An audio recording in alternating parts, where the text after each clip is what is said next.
Vous écoutez Radio Ici et Maintenant sur 95.2 FM et dans le monde entier par internet, icietmaintenant.com. L'humeur du temps présentée par David Abbassi, écrivain et historien, tous les lundis et chaque dernier samedi du mois dès 23h.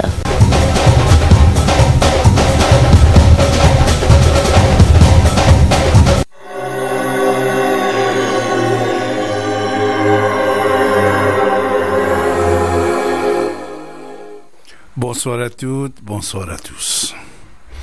David Abbassi avec vous, comme tous les lundis, mes chers amis. Je suis sûr que vous allez bien, que vous avez passé de bon week-end, voilà. Et bon été, bon mois d'août, mois de vacances. Alors, Paris, il est vide. La plupart des gens, ils partent en vacances. N'importe où, mais ils partent quand même, hein. Une grande partie des gens. Je vous souhaite bonnes vacances si vous êtes en vacances, si vous êtes à Paris, en train de nous écouter, vous êtes le bienvenu. Comme vous savez, vous pouvez écouter votre radio ici et maintenant sur 95.2 FM, également sur le canal A 8, A9, voilà, A9, oui, A9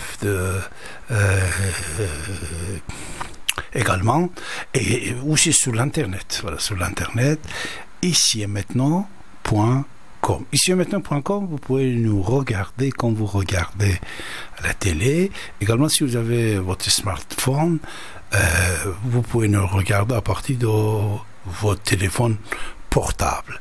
À partir de votre téléphone portable, vous êtes n'importe où dans le monde, vous tapez ici maintenant.com, vous pouvez nous écouter, nous regarder. Comme vous le savez, la radio ici maintenant vous donne la parole depuis toujours. Imaginez-vous que nous avons envie que vous puissiez parler le plus possible.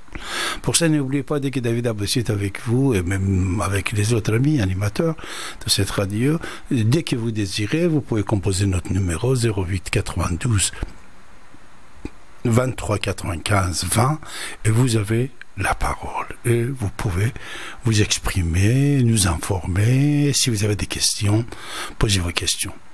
Je veux préciser encore une fois au départ de notre émission de ce soir que David Abbassi, j'ai le plaisir de vous informer, voilà, que je suis moi-même responsable de mes propos, puisque je ne suis pas un animateur seulement de vous écouter, mais j'interviens, j'expose mes idées sur les choses qui passent aujourd'hui, hier, qui passaient hier aussi, et donc sur l'histoire également, comme un historien, je vous donne mes informations.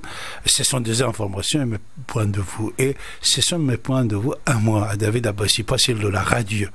J'ai mon tribune, grâce à cette radio, de pouvoir vous m'exprimer, mais vous avez la parole toujours, dans le cadre de respecter les autres, ne pas insulter, ne pas juger les autres, parce que pour la plupart des fois on est en train de juger les autres qui sont vivants en face de nous, et il faut s'exprimer eux-mêmes, mais on va faire des déclarations qui ne collent pas avec ce qu'on entend de la bouche de ces gens-là. Pour ça, c'est pas le problème de juger les autres, exprimez-vous, bien sûr. Faire de propagande idéologique est interdit. C'est-à-dire, sur cette antenne, ni moi ni quelqu'un d'autre, on ne permet pas que les gens ils viennent, ils font de propagande, proxénétisme, on peut dire, voilà, de n'importe quelle religion. Vous pouvez raconter les anecdotes de l'histoire de chaque religion que vous voulez, l'histoire rationnelle, laïque, voilà, mais certaines choses qui peut considérer comme propagande, proxénétisme, religion, on ne fait pas, voilà. La laïcité, la justice, liberté, égalité, fraternité, ces 5 éléments officiels de cette émission, comme toutes les autres émissions, et on va être ravis de vous écouter. Pour la plupart des fois, quand vous parlez, on pense que c'est T'as un grand philosophe, grand savant qui est en train de parler. Vos paroles, vos idées de temps en temps est excellent et formidable, et on apprend des choses, et surtout les autres, ils entendent des choses qu'on n'entend pas ailleurs. Alors, juste au départ de cette émission, malheureusement, Burkina Faso, 18 morts, hier, attentat, les attaques permanentes aux terrasses des restaurants. Ça, c'est scandaleux, malheureusement. À ce sujet, pourquoi? Si vous avez des idées ou des informations, vous pouvez le partager avec nous, mes chers amis. Pourquoi les traces des cafés? Alors tout à l'heure, juste à 20h15, ce soir, lundi, un BMW va entrer sous la trace d'une pizzeria à Seine-et-Marne. Et il va tuer une jeune fille de 12 ans. Et il a blessé une dizaine de personnes, blessures graves. Pour la plupart des attaques terroristes dans les villes, c'est traces des cafés et des restaurants. Pourquoi? À votre avis, pourquoi les cafés? Pourquoi les traces des cafés? Pizzerie, brasserie, restaurant, Bataclan. C'est les endroits qu'on va se reposer pendant quelques minutes, boire un coup, ou boire un café, un thé, une glace, ou on va manger, déjeuner ou dîner, tranquillement, en famille, en amis, ou même peut-être tout seul. Et les terroristes, ils ont ciblé ces endroits qui doivent être tranquilles, calmes pour le peuple. Et malheureusement, pour la plupart des victimes, c'est fait sur les traces des cafés. Alors, j'aimerais bien vous écrire un poème sur les traces des cafés. On perd des vies. Des vies. Alors, ce soir, c'était une fille de 12 ans. Au départ, on nous a dit fille de 8 ans. Maintenant, c'est 12 ans ou 13 ans. Alors, l'âge, 2, 3, 4, 5 ans, ça ne compte pas. Mais ce qui compte, c'est la famille qui va perdre quelqu'un. Ce n'est pas seulement, parce qu'il ne faut pas oublier, un enfant n'est pas seulement aimé par ses parents, et aussi par les grands-parents. Ce n'est pas seulement par les grands-parents, par la famille entière. Les enfants, c'est les innocents. Les enfants sont aimés par tous les gens qui peuvent connaître un enfant. L'exception d'un enfant, c'est ça, mes chers amis. Puisqu'on se voit qu'il y en a grand, 18 ans, 20 ans, 25 ans, 40 ans, 50 ans, 60 ans, 70 ans, les gens qui nous aiment, ce n'est pas tellement nombreux par rapport aux enfants jusqu'à 12, 13, 15 ans. Un enfant est aimé par tout le monde. Et quand on tue un enfant, c'est comme on a attaqué le cœur de plusieurs individus. Ce soir, cette fille, que je ne connais pas encore son nom, comme on ne sait pas encore le nom de l'assassin, c'est une tristesse. C'est une tristesse, mes chers amis.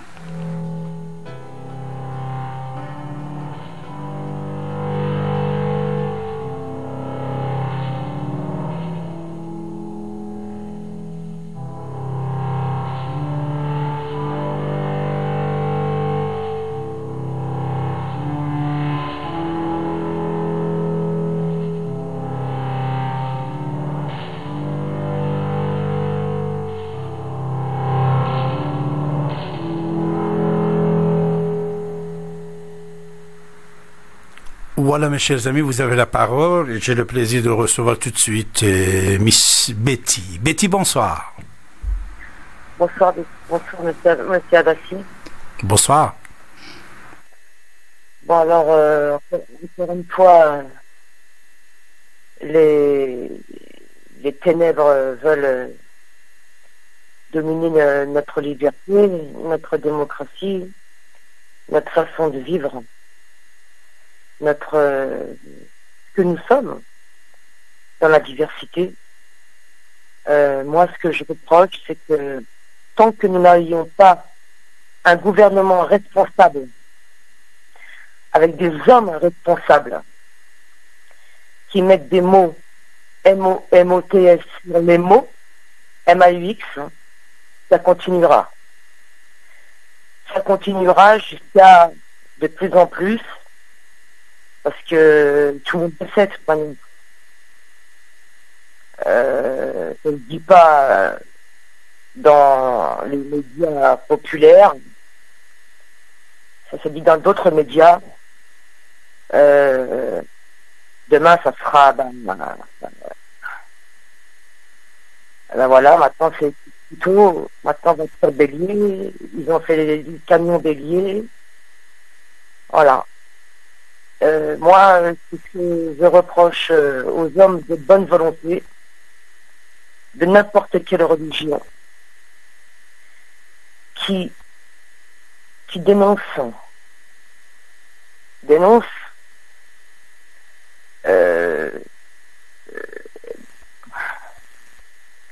maintenant politiquement correct, pas politiquement correct, mais il y a un sacré problème. Que ce soit en France ou ailleurs, le problème il est là. Et c'est un grave problème puisque la vie aujourd'hui, elle n'est pas respectée. Elle est bafouée, rejetée, pas considérée. Et la mort est mise en valeur. C'est de la folie. Comment on peut combattre une idéologie? Comment ce phénomène d'idéologie peut-il se combattre? Par les armes? Ou en se laissant égorger? Ou en se laissant écraser? Ou en se laissant tuer? Moi maintenant j'ai même pas d'aller au cinéma, je ne peux plus. Parce que la prochaine cible c'est le cinéma. Hein. Ils ont fait les terrasses, ils ont fait les concerts, le Bataclan. Demain c'est le cinéma, comme en Amérique. Ça rentre parce qu'il n'y a pas de surveillance, il n'y a pas de sécurité, il n'y a pas de fouille. Il faut s'attendre à tout. Mais maintenant ils tuent des enfants, des fillettes. Ben, la pauvre petite, elle va passer sa nuit, quoi. C'est deux poids, deux mesures. Il y a un sacré problème, et tant que les hommes politiques ne prendront pas leur vraie responsabilité, eh ben c'est foutu. C'est foutu. Moi, je vois pas... moi qui suis d'une nature optimiste, il m'oblige à devenir pessimiste, parce qu'il y a un prosélytisme en plus, il faut le voir dans les médias. Il y a un prosélytisme énorme. Énorme. On va où comme ça? On va où? Ben...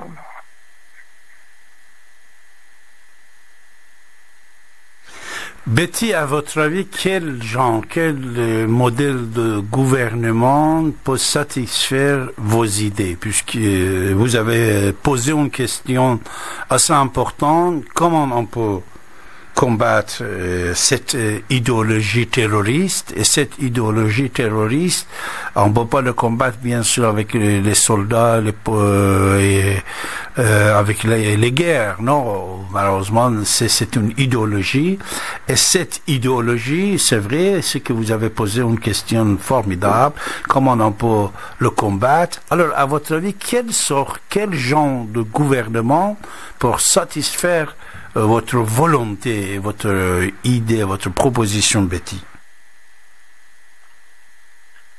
Vous voulez que je compare avec d'autres gouvernements dans le monde? Oui, quelle sorte de gouvernement vous pensez qui peut combattre mieux que notre gouvernement le terrorisme, l'idéologie terroriste? Vous savez, je vais vous dire une chose, Bastien. Oui, Betty. En France, c'est triste.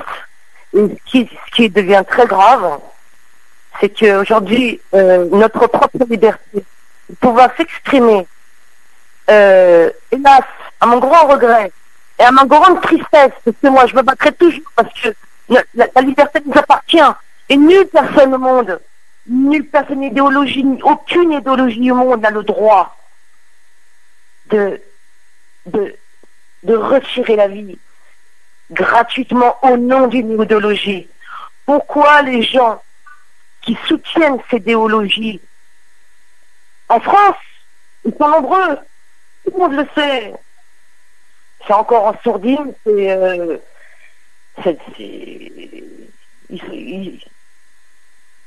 y a deux mondes qui s'affrontent. C'est deux mondes qui s'affrontent. C'est quoi la solution? La gauche qui pousse encore plus au terrorisme. C'est quoi la solution? Moi, je ne vais pas comparer avec quelqu'un, j'ai pas envie de comparer, mais dans le futur, en tout cas en Europe, il faut des hommes responsables qui disent les mots au lieu de simuler des fausses situations pour cacher le mal. Parce qu'ils ont peur, en fait. Voilà ce que m'a pensé. Ils ont peur en Europe. C'est ça le truc.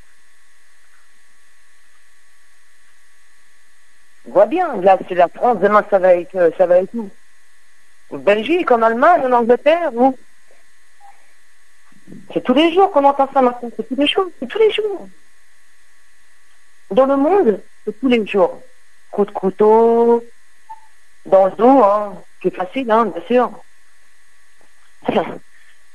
T'écrases parce que t'es pas d'accord avec moi.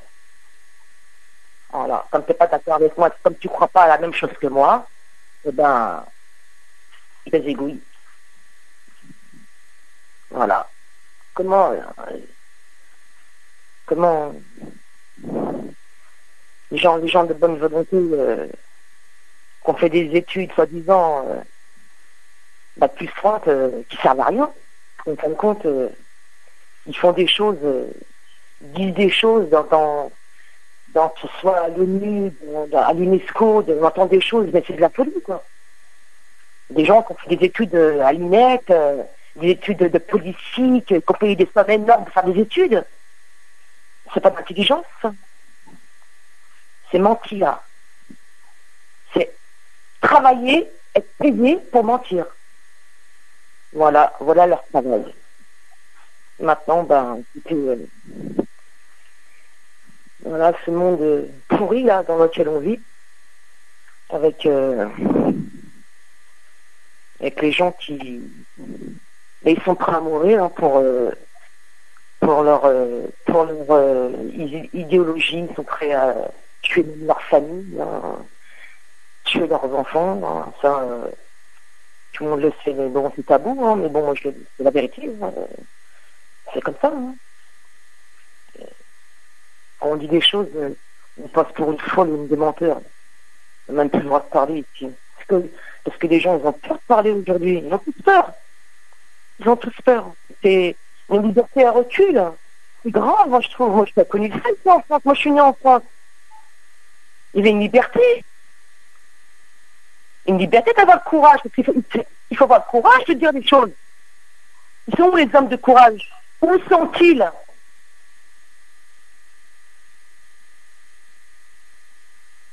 La petite, là, ça y est, c'est une petite française. Moi, ça me fait mal au cœur. Quand je vois des choses comme ça, c'est insupportable.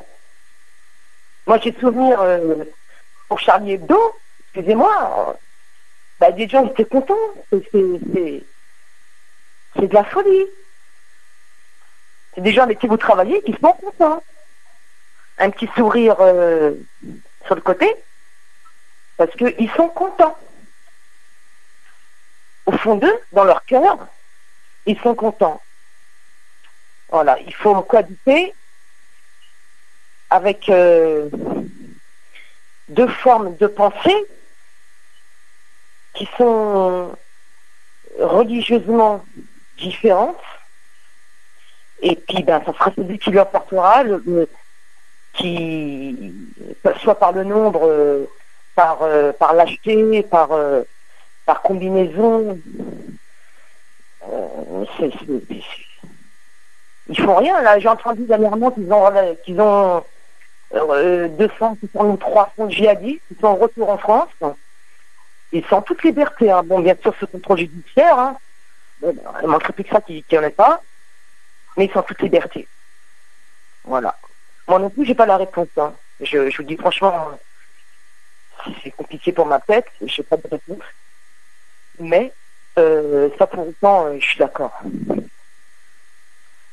Donc, quand on ramène des gens qui sont partis dans un pays pour apprendre à tuer, pour apprendre à manier les armes, pour apprendre à égorger, pour apprendre à tout ce qui est mauvais, tout ce qui est, c'est l'horreur, pour apprendre l'horreur, et de retour dans des pays tels que la France, l'Europe,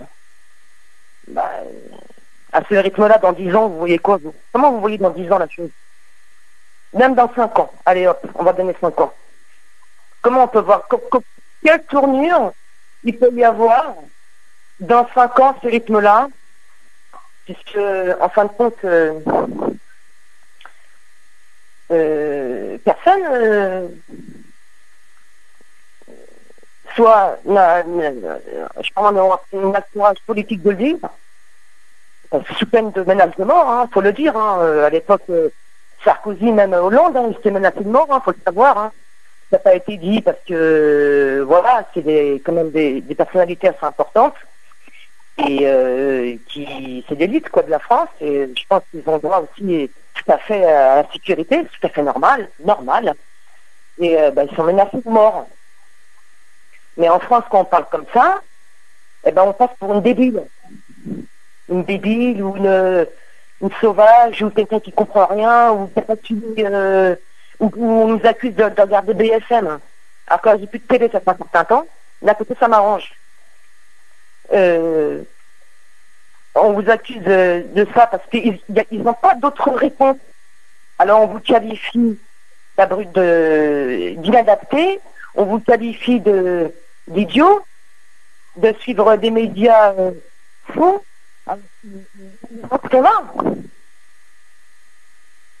C'est vrai qu'il y a beaucoup de travail en France. Déjà au niveau de l'organisation de la police, il y a un travail énorme à faire. Il y a une organisation terrible.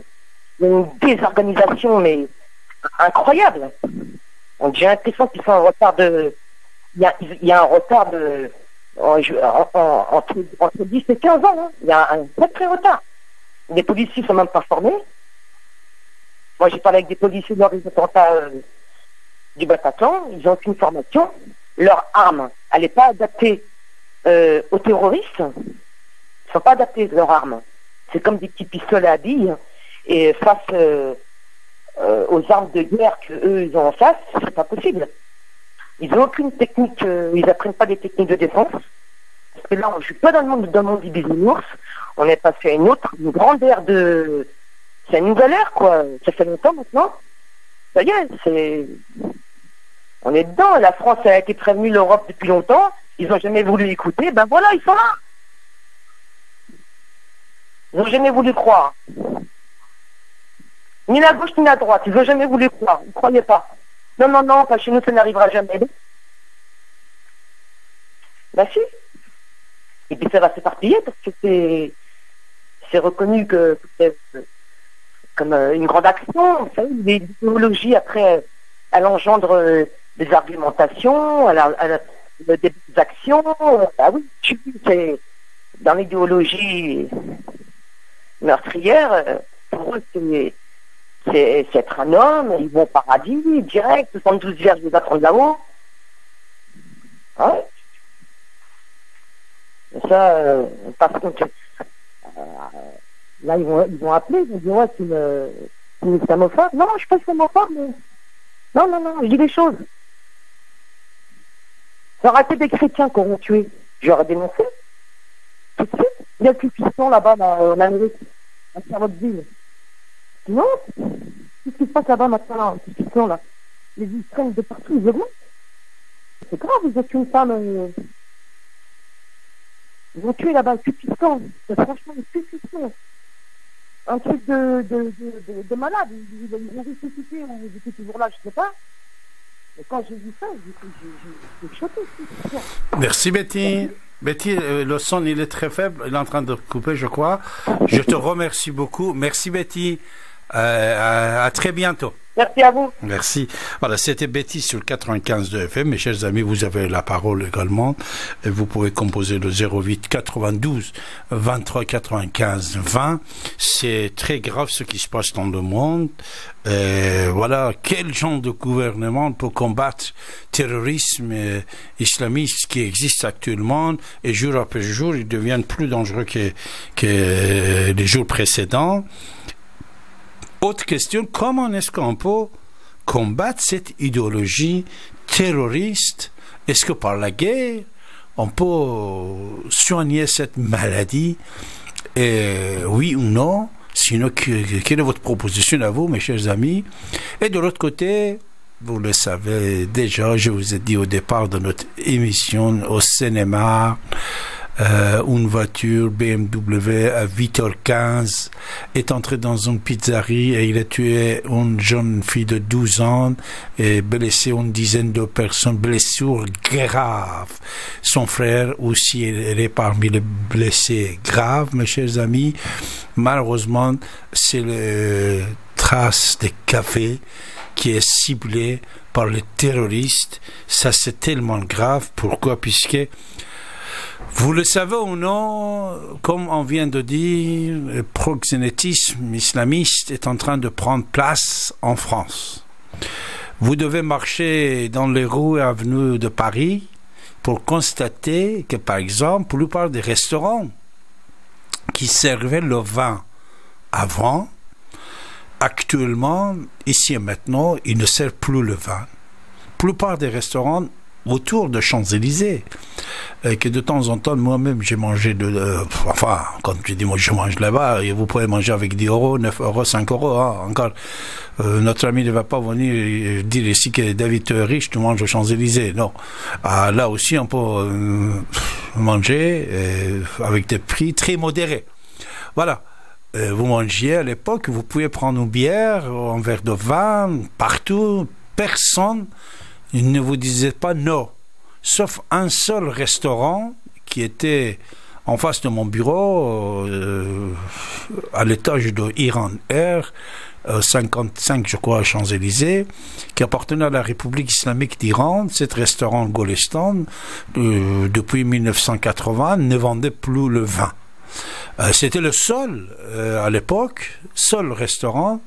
Et même dans cet restaurant, j'ai réussi une fois de ramener le vin moi-même, puisque j'avais des invités, des grandes stars, superstars qui venaient, ils voulaient boire de vin, et même le patron, il venait me voir en disant, si tu veux venir manger chez nous, tu peux ramener le vin avec toi, c'est pas grave. Alors même là-bas, j'ai bu le vin en mangeant. Mais cet restaurant, maintenant c'est fermé, mais il ne vendait plus le vin depuis 1980, depuis la révolution 1979, depuis la révolution islamique en Iran.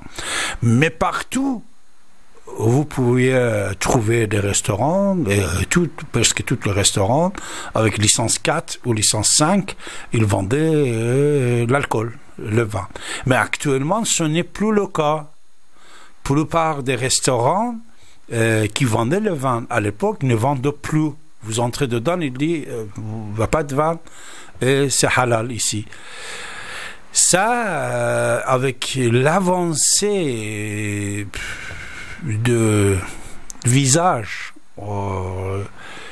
étonnant, qui ne colle pas avec l'Occident et la liberté d'individu et la propriété, être propre, c'est jour après jour prendre place, mes chers amis, ça peut être grave en même temps. Pourquoi on se taire à ce sujet-là.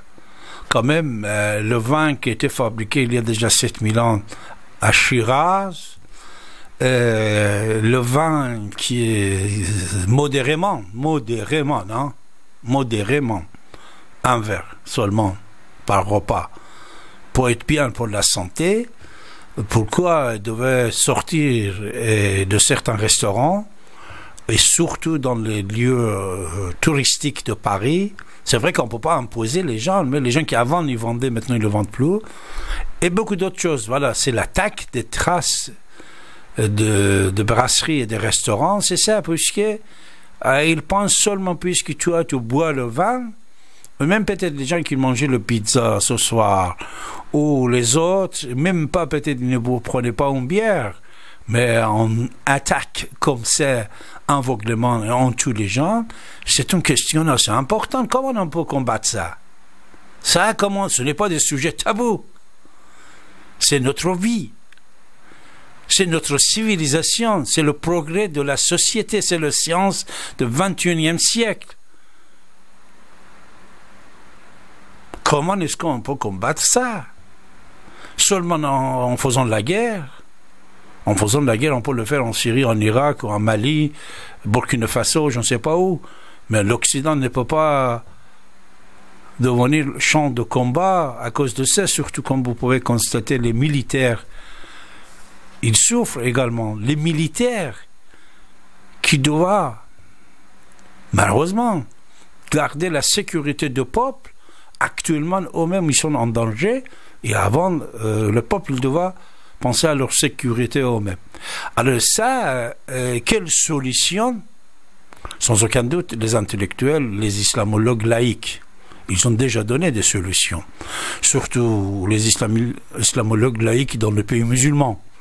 Ils ont donné des solutions. Mais malheureusement, on a peur, comme Betty vient de dire, pour la plupart des gens, même des gens de pouvoir, ils ont peur de ramener ce débat dans le champ public et discuter publiquement de ce problème pour trouver des solutions, de règlement. Mais pour l'instant, ça passe. Ici et maintenant. Ici et maintenant.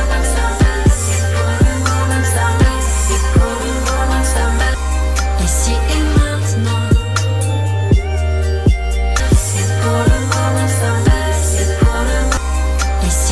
maintenant.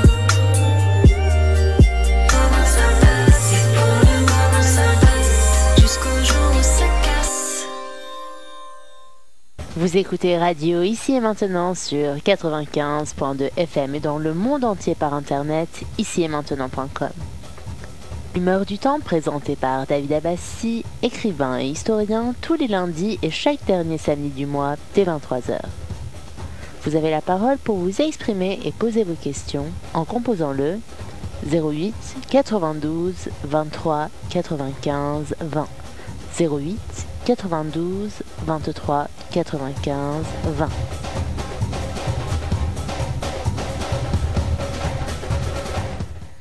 Exactement, c'est le numéro que notre ami Gérard a composé. Gérard, bonsoir. Bonsoir, David Abbassi. Bonsoir. Attendez, je vais couper la radio, j'ai un retour. Merci. Hop, je clique. Et voilà, c'est fini.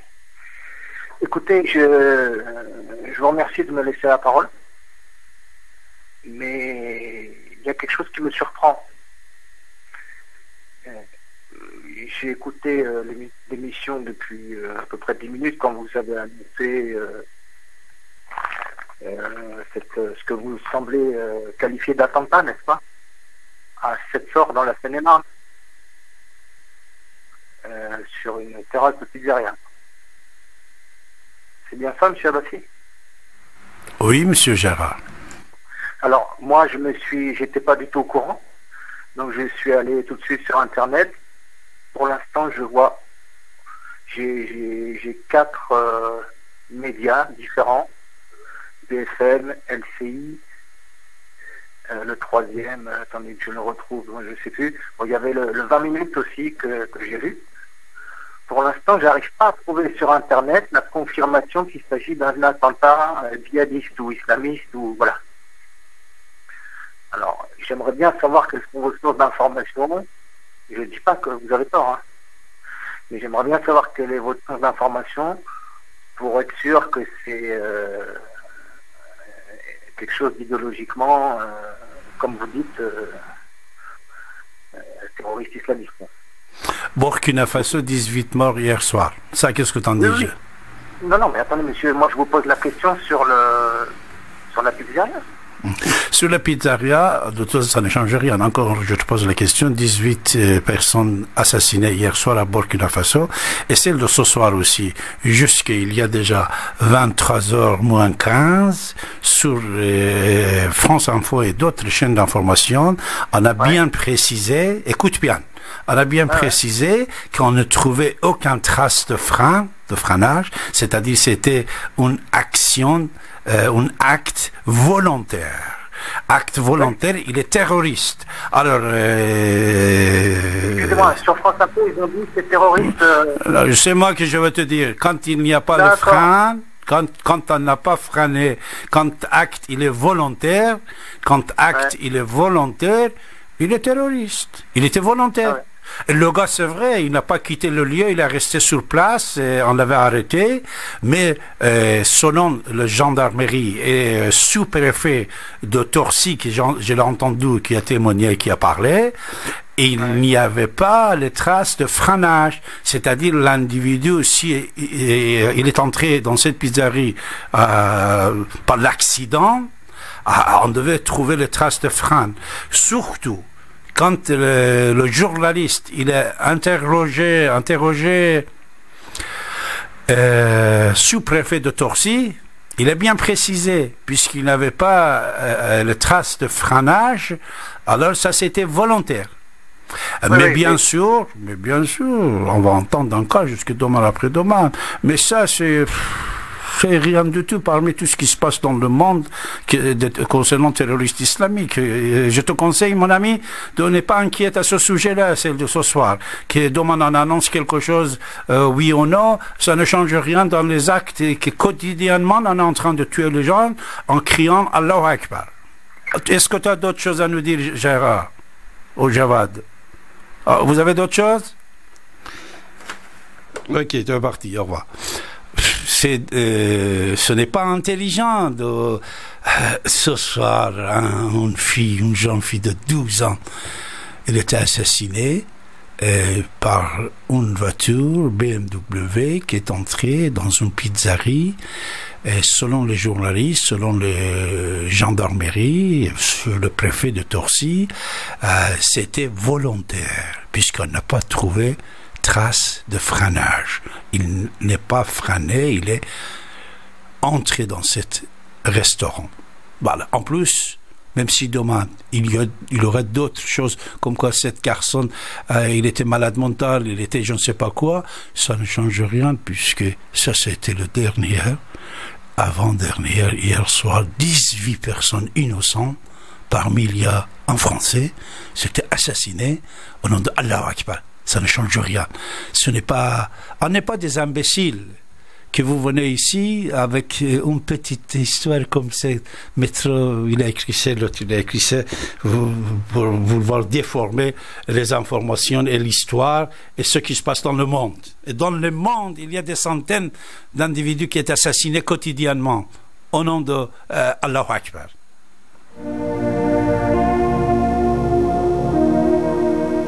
Retrouvez l'émission Soleil de Perse, animée par David Abbassi, en direct, à partir de 23h, sur Ici et Maintenant, 95.2. J'aimerais bien ne pas savoir trop tôt la fin, mais pour l'instant c'est ici et maintenant. Pour l'instant ça passe ici et maintenant. Ici et maintenant. Mais pour l'instant ça passe. Ici et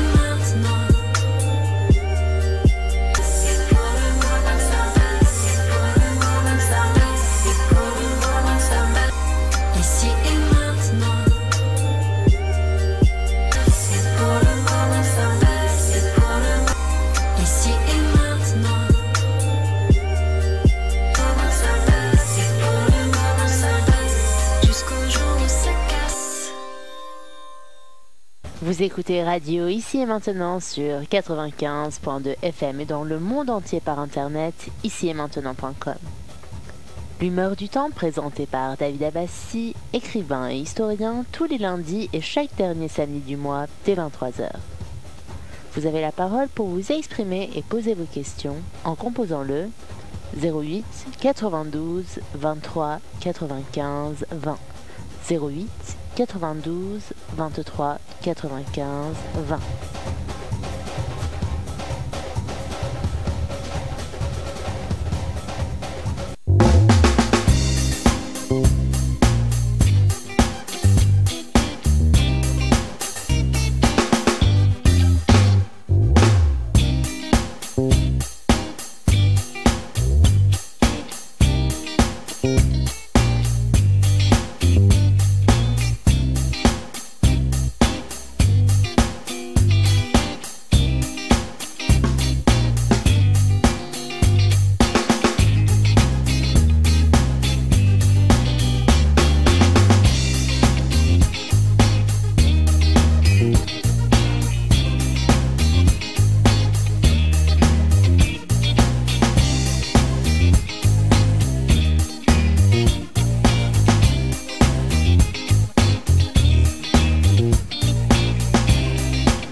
Voilà, vous écoutez votre radio ici maintenant sur 95.2 FM.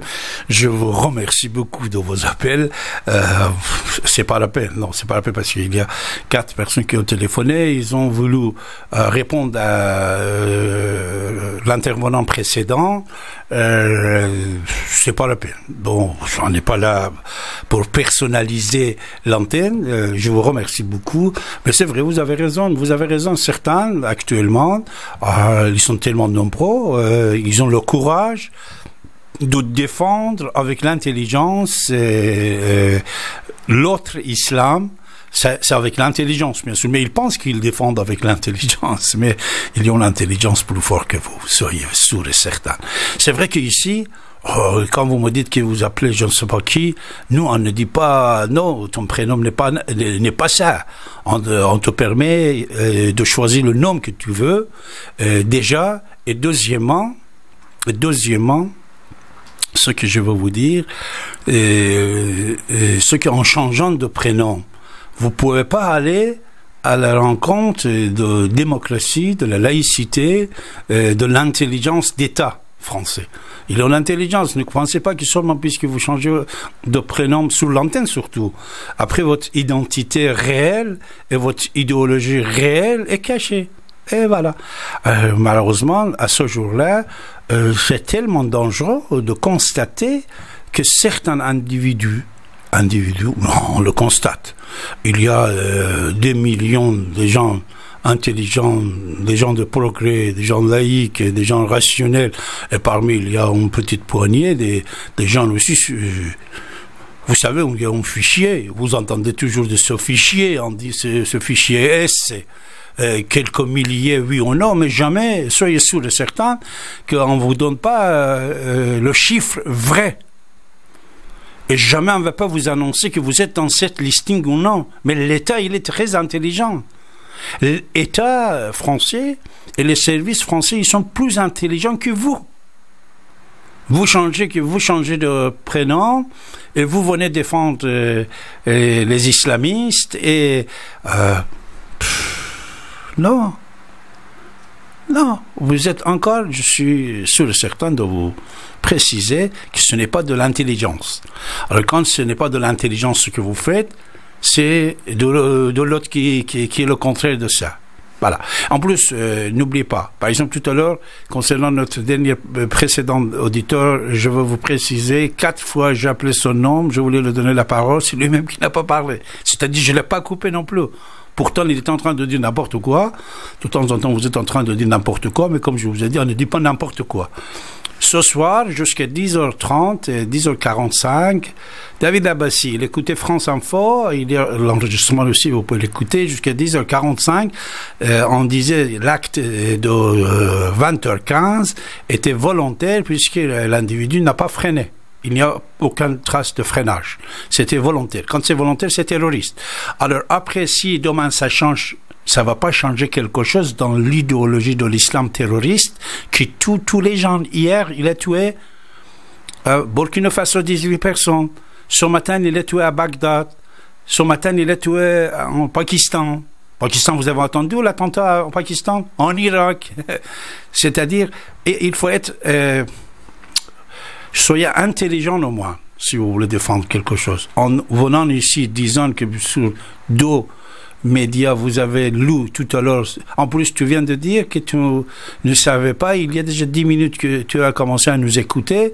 Et moi, depuis 20h30, 20h40 qu'ils ont annoncé cet attentat, j'ai suivi l'information jusqu'à arriver dans les studios de la radio ici maintenant. Après, tout peut changer. Moi-même, je ne vais pas le nier.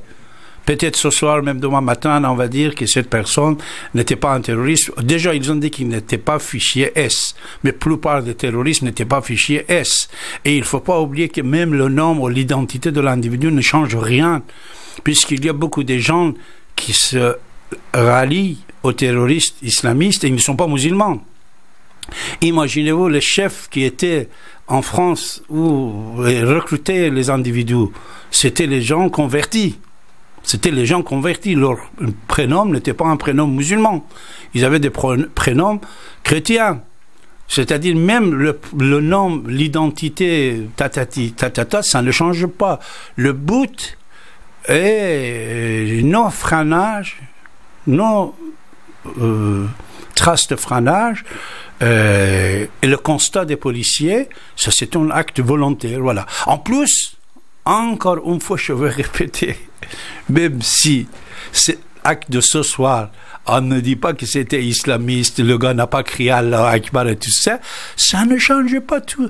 Sur les plusieurs millions de gens qui étaient assassinés depuis 14 siècles à ce jour, et surtout des gens qui sont assassinés depuis l'année 2000 à ce jour, et surtout les gens qui sont assassinés depuis le 1er août jusqu'à maintenant, et le dernier c'était ce matin, Pakistan, Irak, Syrie, et hier soir il était à Burkina Faso.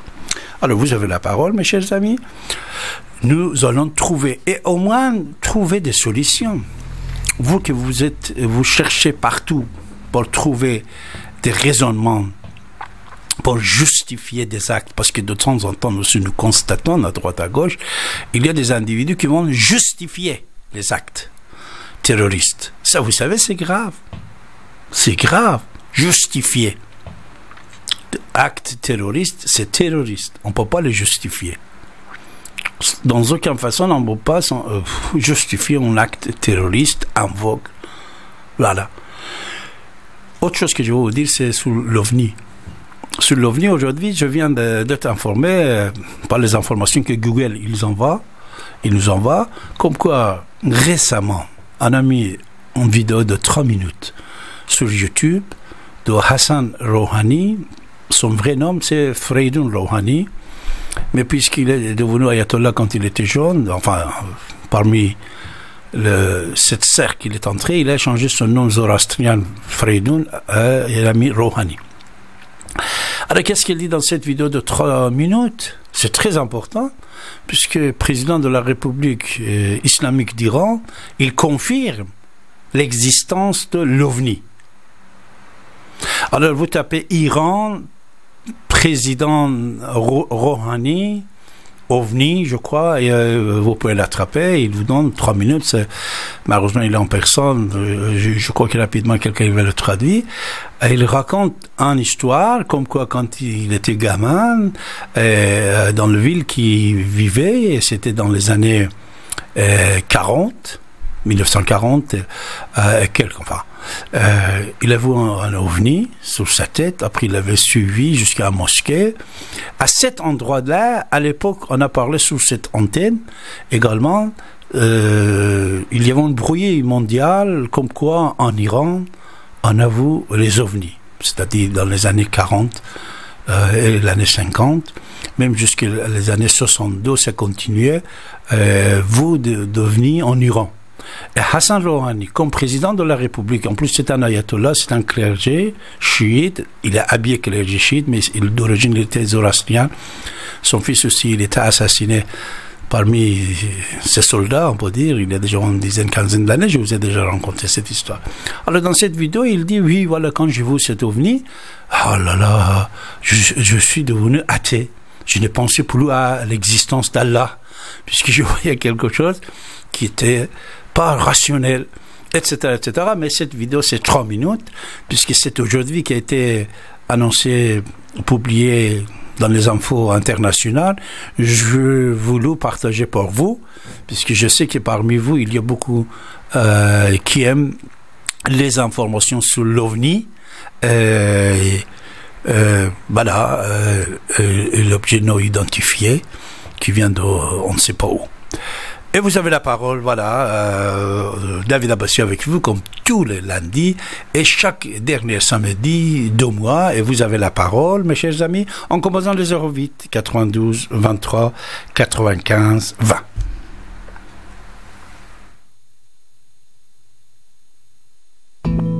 Ici et maintenant. C'est ici. C'est maintenant. Sur 95. C'est ici. C'est maintenant. C'est ici, c'est maintenant. C'est maintenant, c'est ici et maintenant. Maintenant. 95.2.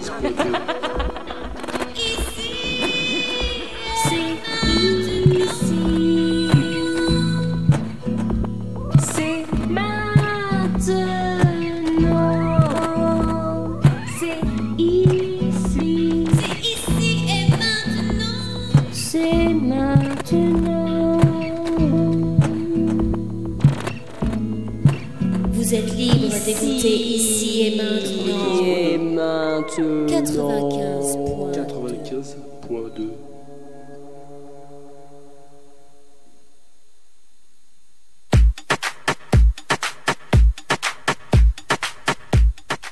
Tous les lundis et derniers samedis de chaque mois, dès 23h, retrouvez David Abbassi en direct sur l'antenne d'ici et maintenant 95.2 FM.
Vous écoutez votre radio sur 95 de FM, radio Ici et Maintenant. Et bien sûr, vous pouvez nous regarder en tapant ici et maintenant.com.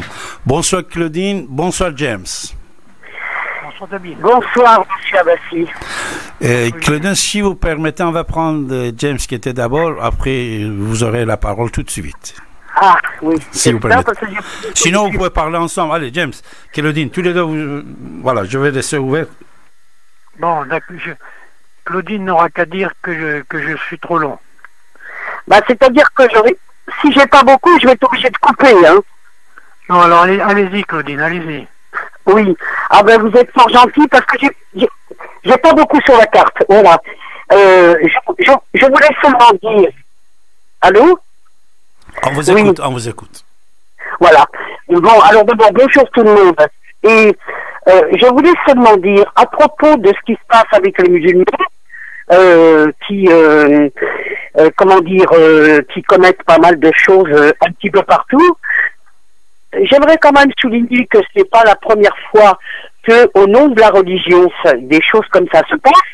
En France notamment, nous avons copieusement massacré, torturé, violé, brûlé au nom de la chrétienté, alors qu'il suffisait de prendre la Bible où il y avait marqué « Aimez-vous les uns les autres », c'est le Nouveau Testament que je connais par cœur, et dans toutes les religions, pratiquement, ça s'est passé. C'est une véritable horreur. Alors, moi, je vis avec un musulman depuis plus de 30 ans, et je dois vous dire que je suis enchanté et que je ne changerai pas, et surtout que je n'aimerais pas qu'il change de religion, car je considérerais qu'il est un peu un traître. Et c'est un monsieur qui m'a même offert, j'en parle parce que demain c'est sa fête, il m'a offert une statue qui est la statue de la Vierge, que j'aime énormément, que les musulmans aiment. C'est vrai qu'il y a des abominations partout, au nom de la religion, au nom de la politique. Monsieur Trump, aux États-Unis, vous avez vu un petit peu déjà ce qu'il a balancé là-bas en Afghanistan, dans un pays qu'il faut bien le dire est dans un état épouvantable. Ils ont de véritables intentions également au niveau de l'Iran, et je serais désespéré s'il arrivait quelque chose, parce que j'ai des amis iraniens, et c'est un pays enchanteur. Je trouve que c'est un très très beau pays, avec une culture ancienne et magnifique. Ça ne justifie rien du tout. Alors, pour pouvoir faire quelque chose, rien. Je vous dis tout de suite, nous ne pouvons rien faire parce que l'être humain est ainsi. Si vous regardez dans la nature, je suis passionné par les animaux, j'en suis même complètement dingue. Les animaux se battent, il me reste 2 chats sur 10 et ils se foutent de bonnes dérouillées aussi. Et dans la nature, même les plantes, les arbres et tout ça, la violence fait partie de la nature et je crois de la terre, avec ses volcans, avec ses tremblements de terre, avec ces choses horribles. On ne peut rien, on peut que tenter de s'aimer les uns les autres, et je souris, vous savez très bien que c'est extrêmement difficile. Voilà. Et la seule chose que je peux souhaiter, c'est que vous continuez à avoir votre foi, chacun, les uns les autres. Si vous n'en avez pas, écoutez, croyez au diable, pourquoi pas, on l'est tous un peu. Et puis surtout, faut pas s'en prendre à tous les musulmans, parce qu'il y en a aussi qui valent le coup, qui valent la peine. Et pour cela, pour leurs enfants, pour tous les pays qui sont musulmans, et Dieu sait qu'il y en a beaucoup, et il y a beaucoup de monde encore, eh bien, ils valent autant la peine que les chrétiens ou les bouddhistes ou quelque chose comme ça. Voilà. Et je vous embrasse tous. À bientôt. Merci Claudine, merci, au revoir. Merci James d'être gentleman et de donner ta place à Claudine. Et Claudine, tu sais, nous avons précisé plusieurs fois comme quoi nous pensons qu'il y a 2 islams. Un islam, c'est l'islam de majorité du monde, des musulmans, qui ne sont pas d'accord avec les terroristes. Et l'autre, c'est un islam terroriste. Cet islam terroriste, il a des organisations, il a des chefs, il a des armées, il a des militants. Malheureusement, ça aussi, ça existe.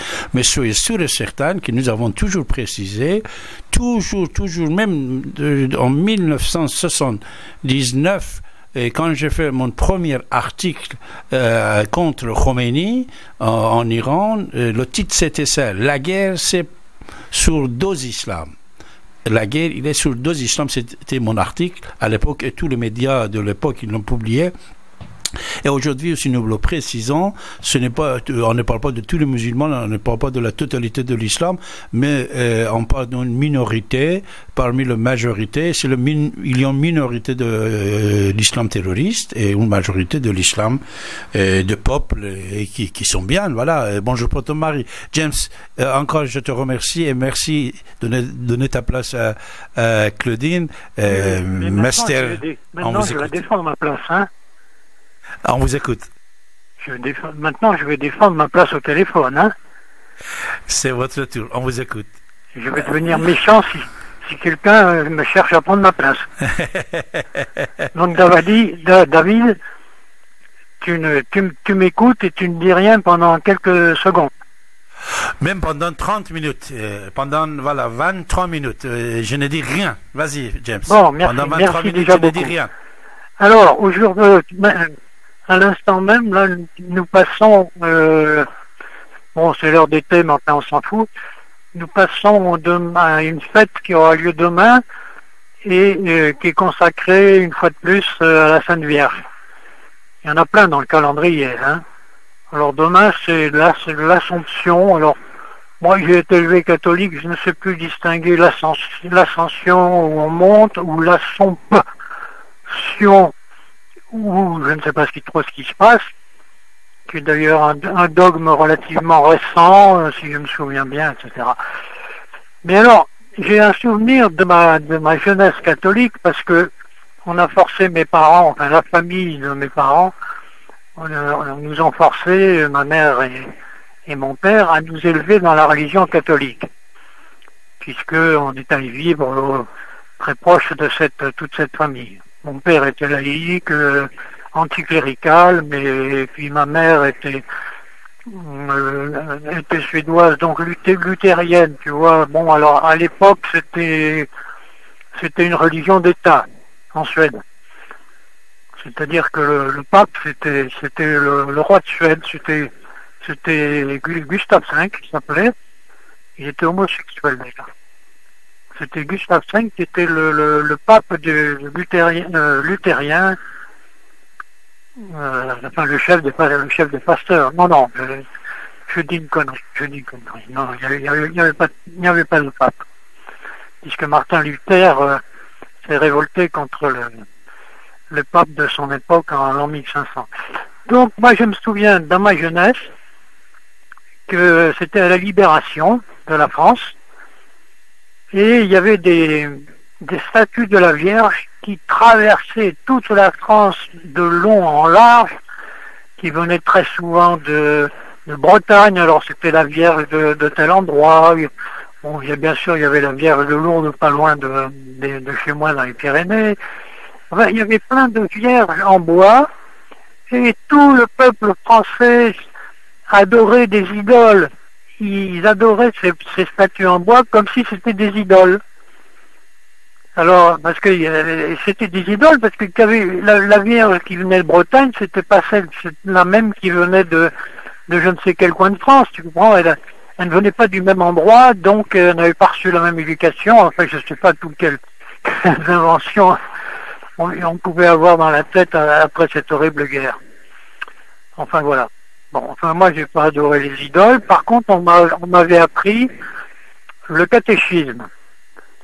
Alors, le catéchisme, c'était pas la Bible, ni le Nouveau Testament, car les catholiques n'avaient pas le droit à l'époque de consulter ces écrits, parce que c'était trop dangereux pour la vertu. Il y avait dans la Bible, il y avait des scènes érotiques, et puis peut-être que le Nouveau Testament quand même, mais il était un petit peu trop compliqué pour les jeunes que nous étions, donc il y avait une version revisitée, mise à jour par le Vatican pour expurger, pour expliciter, etc.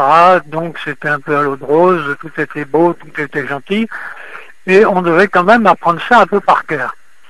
Bon, j'en termine sur cette religion, et je passe à une autre religion, qui est l'islam, que je connais très mal, mais j'ai entendu dire qu'il y avait des médressas. Non, pas dressas, non, ça c'est un lapsus freudien. Oui, enfin c'est un dressage, non, c'est médersa, des médersas.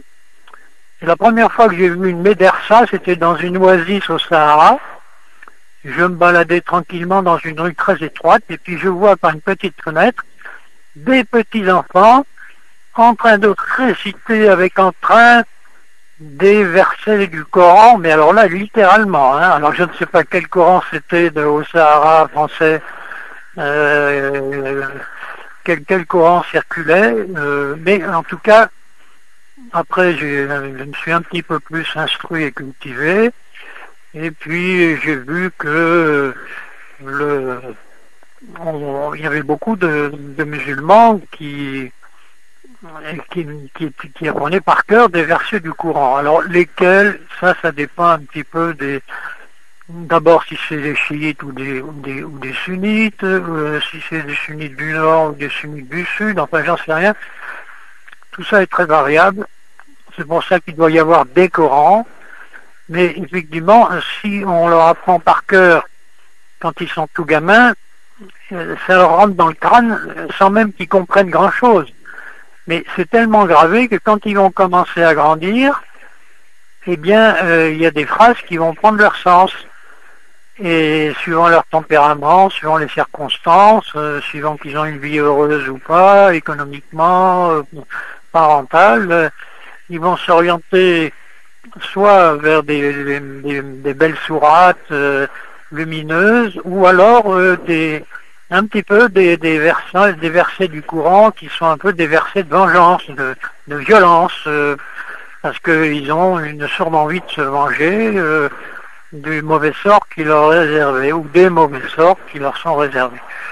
Bon, donc, je voulais savoir, moi, s'il y avait une sorte de statistique, lorsqu'on est sûr que l'attentat est fait au nom de l'islam, au nom de l'islam seulement, hein, si ces individus avaient eu une éducation coranique au départ ou pas, parce que les conversions, à mon avis, à l'islam, ça doit, à mon avis, je n'ai aucune statistique, ça doit demeurer quand même une minorité, hein. Ou alors c'est des conversions sous influence au cours d'un mariage, une femme se convertit à la religion de son mari. C'était pas le cas de Claudine, hein, qui était pas mal. Moi j'ai bien aimé son intervention. Donc heureusement qu'elle est partie, parce que je lui aurais posé des questions peut-être un peu trop pointues. Mais comme elle n'est plus là, je m'abstiendrai.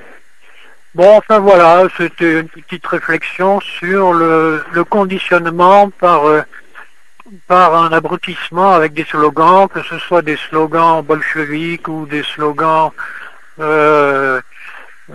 ce que tu voudras, dans les sectes. Alors oui, il y a le côté sectaire des religions aussi. À partir de quand une religion devient-elle une secte? Tout ça a été défini en France, en particulier, par disons, une mise à l'écart des adeptes. Justement, j'ai entendu sur France Inter là, une évocation de la secte Waco aux États-Unis, qui avait fait énormément de bruit. C'était intéressant. Donc je m'intéresse aux sectes, non pas parce que je suis tenté par des sectes.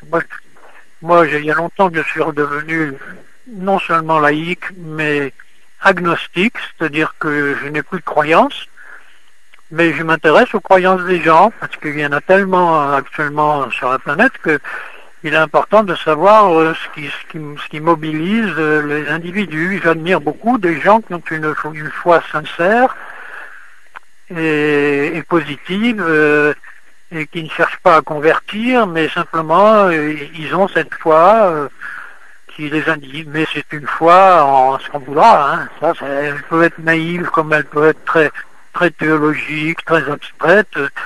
Mais enfin bon, c'est important d'avoir une foi. Moi j'ai la foi, j'ai une foi, j'ai plusieurs fois. Mais c'est la foi, ce sont des fois sans définition, quoi, voilà.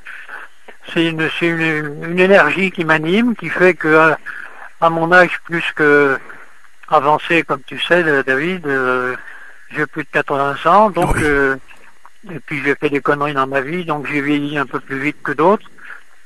Mais je conserve une foi, des motifs d'intérêt, et puis je continue à chercher des solutions pour les générations futures de quelque endroit de la planète qu'elle soit, dans les pays où il y a la famine, la faim, la soif, ou dans les pays dominés par d'immenses populations qu'on a converties plus ou moins de force à l'islam, dans des époques reculées.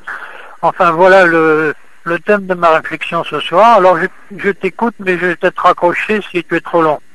Non, je te remercie beaucoup. Ton intervention, comme d'habitude, c'était très riche.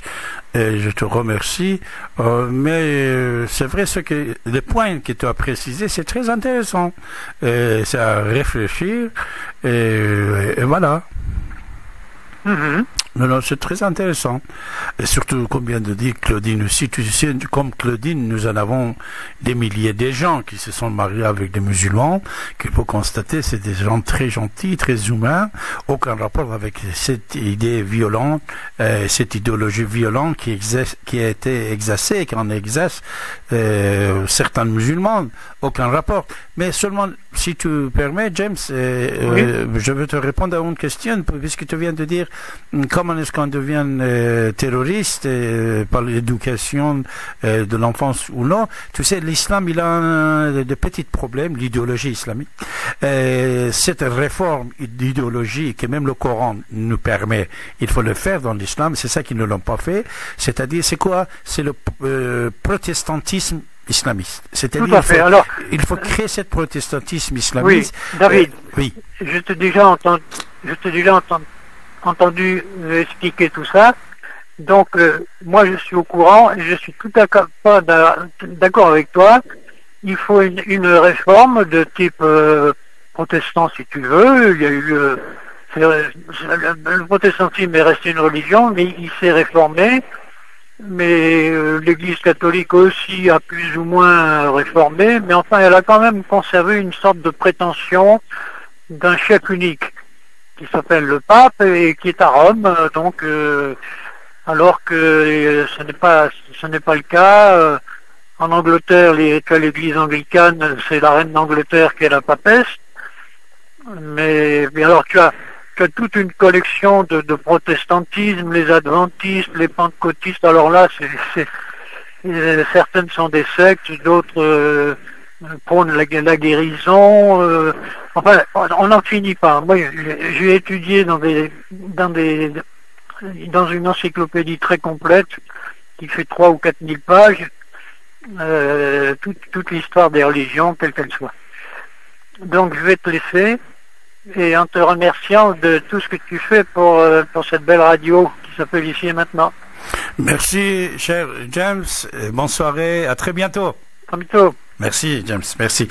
Voilà ce que nous avons toujours dit. Mais moi, je pense que de temps en temps, il faut répéter certaines choses. Pourquoi? Puisque nous avons des générations qui viennent, qui ne connaissent pas ce qu'on a dit il y a déjà 30 ans, 20 ans, etc. Et c'est ça, c'est-à-dire comment est-ce qu'on peut combattre le terrorisme et l'islam radical? C'est ça, c'est par le savoir, c'est par les livres, c'est par l'écrit. En 1981-82, j'ai publié un livre ici en France. Le titre, c'était « Regret de Khomeini ». À l'époque, comme vous savez, Khomeini, il était le patron de Daesh du monde. Khomeini était patron de terrorisme islamiste du monde. Voilà, à l'époque, 1981-82, Khomeini, c'était partout comme un terroriste, voilà, qui envoyait des terroristes ici pour tuer je ne sais pas qui, etc., etc. À l'époque, j'ai fait un bouquin. Déjà, j'ai dit Regret de Khomeini. Dans ce bouquin, j'ai cité pour la première fois certains poèmes de Khomeini que lui-même, il regrettait de devenir ayatollah, puisqu'il ne voulait pas devenir ayatollah, il voulait devenir professeur à l'université de philosophie. Et en même temps, après, j'ai parlé de ce sujet-là. J'ai dit, chez le christianisme, vous avez 3 branches, orthodoxes, catholiques et protestants. Ça aussi, ça existe exactement chez les musulmans. exactement ça existe chez les musulmans. Si on met de côté wahhabi, chiite et sunnite, c'est-à-dire ces trois choses-là, mettez-le de côté, on prend la totalité de l'islam dans le monde. L'islam dans le monde, mes chers amis, si on le prend comme ça, il a les trois islam. Et comme trois christianismes, enfin catholiques, orthodoxes et protestants. Vous avez une partie de musulmans qui croient l'islam doit intervenir dans la vie sociale et il doit avoir un chef. Ça, c'est tous ces mouvements-là qui se prétendent d'être pouvoir et gouvernement de l'islam, qu'ils soient Daesh, Khomeini, les Wahhabis en Arabie Saoudite, partout. C'est un islam qu'on peut le dire islam catholique, mais c'est vrai catholicisme aujourd'hui, le pape n'intervient pas dans la vie sociale, il est isolé à Vatican, il peut gouverner à Vatican, mais jusqu'au Moyen-Âge, ce n'était pas le cas, et au Moyen-Âge non plus n'était pas le cas, c'est-à-dire ça c'était catholicisme, c'était une religion de pouvoir. Mais c'est vrai, grâce à quoi? Grâce à la Renaissance, grâce au protestantisme, on a pu pousser catholicisme politique dans le Vatican. C'est-à-dire, on a dit, allez-y là-bas, faites tout ce que vous voulez, c'est votre royaume. Mais de temps en temps, vous pouvez constater que le pape, il intervient sur certains points, mais surtout celui-là qui est actuellement, Seigneur, Monsieur Pape François, il est tellement intelligent, moi je l'aime beaucoup. C'est un pape qui est le meilleur parmi tous les papes qui existaient, et vous le savez pourquoi. Alors, après de l'autre côté, vous avez, ça existe chez les musulmans, je vous ai dit, tous les gens, tous les pays, tous les sectes qui gouvernent le nom de l'islam, c'est l'islam catholique.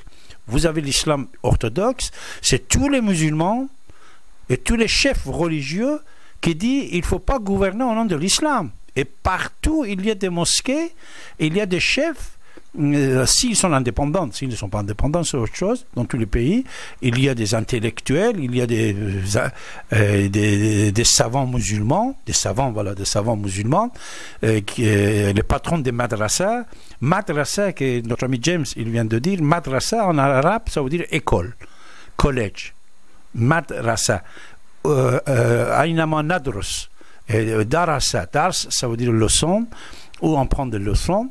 On dit madrasa en arabe. Alors, madrasa, c'est collège, on peut dire même université, mais université, on dit jamais. Alors, les orthodoxes, c'est une partie des musulmans qui sont chefs, qui sont savants, qui sont patrons des madrasas. Mais il ne croit pas qu'il fallait qu'il prenne le pouvoir politique. Il dit le pouvoir politique, c'est à la main des politiciens. Nous sommes là pour parler de Dieu et de la religion et de la paix et des choses comme ça. Vous avez des orthodoxes comme ça. Voilà. Après, vous avez des protestants musulmans. Tous les musulmans qui protestent dans les pays musulmans, que vous le connaissez ou vous ne le connaissez pas, qu'il soit Nasrin Taslim ou d'autres, ou Salman Rushdie qui étaient musulmans, il ne faut pas oublier. Et tous ces gens-là, que vous le connaissez ou vous ne le connaissez pas, qui sont par les centaines, toutes les grandes personnalités qui sont en Turquie, en Égypte, en Tunisie, en Algérie, en Iran, en Irak, en Afghanistan, dans tous les pays musulmans, vous avez des millions des gens intelligents, des savants, que eux, ils croient qu'il faut faire un protestantisme dans l'islam, il faut enlever le clergé, il faut enlever l'autorité de mosquée et il faut réformer le Coran. Réformer le Coran, je sais que c'est grave pour certains dès qu'ils attendent ça. Ils disent oh là là là là, encore David, il a dit quelque chose. Non, c'est le Coran même qui parle. La semaine dernière, un ami, il est venu sur cette antenne, il a dit, nous aussi nous l'avons dit depuis des années, le Coran même, il dit, il y a 3 sortes de versets. Un, c'est le verset solide en l'égard. L'autre, il y a le verset ressemblant. Chaque période, ça peut être traduit avec des façons différentes. Et troisième, c'est le annulant et annulé. Une sorte de verset qui était annulé par certains versets annulants. Alors, c'est ça, le verset qui parle de la guerre, de l'assassinat, de tuer les gens, ce sont des versets qui sont annulés. Il faut avoir le courage de les mettre de côté. Moi-même, je connais plusieurs savants musulmans qui sont d'accord avec ça dans le monde musulman. Dans le monde musulman. Ils disent, nous sommes d'accord pour réformer l'islam. Ils sont musulmans, ils ne sont pas ni chrétiens, ni juifs, ni bouddhistes. Mais la plupart de ces gens-là, malheureusement, étaient condamnés à mort. Et on les a tués, on tue ces gens-là. On tue ces gens-là. Qu'ils soient en Turquie, en Égypte, en Iran, au Liban, n'importe où, dans le monde entier, dans le nord d'Afrique. À l'époque, je me rappelle, dans les années 80, j'avais un cercle assez énorme de ces gens-là en Tunisie, que je le connaissais. En Tunisie, il était très très fort. Il publiait même un magazine chaque mois. Tout d'un coup, ils ont disparu. Pourquoi? Parce qu'ils ont tué le chef. Après, l'idée, c'était parti. C'est-à-dire protestantisme.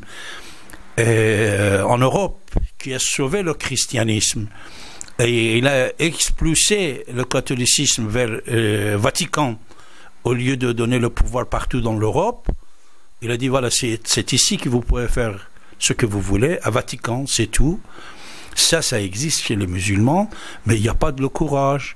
Et quand on tue les gens, on n'entend pas. Après, de l'autre côté, les gens qui ici à droite, à gauche, vous voyez qu'ils viennent défendre l'islam terroriste ou qu'ils deviennent soldats de l'islam terroriste, ou ils défendent l'islam par leurs paroles, ces gens-là ne sont pas des savants.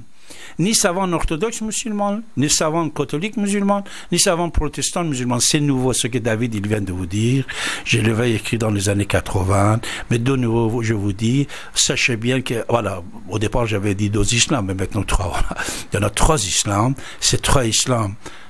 Et pourquoi, à l'époque, dans les années 80, j'ai comparé avec catholicisme, avec christianisme, j'ai dit islam orthodoxe, islam catholique, islam protestant, puisque comme ça, on le comprend mieux.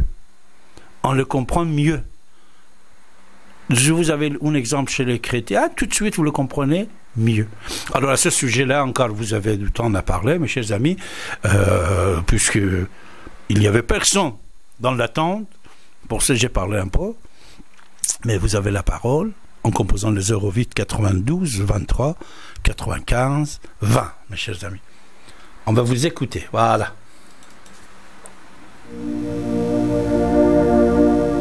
Vous êtes sur la radio Ici et Maintenant.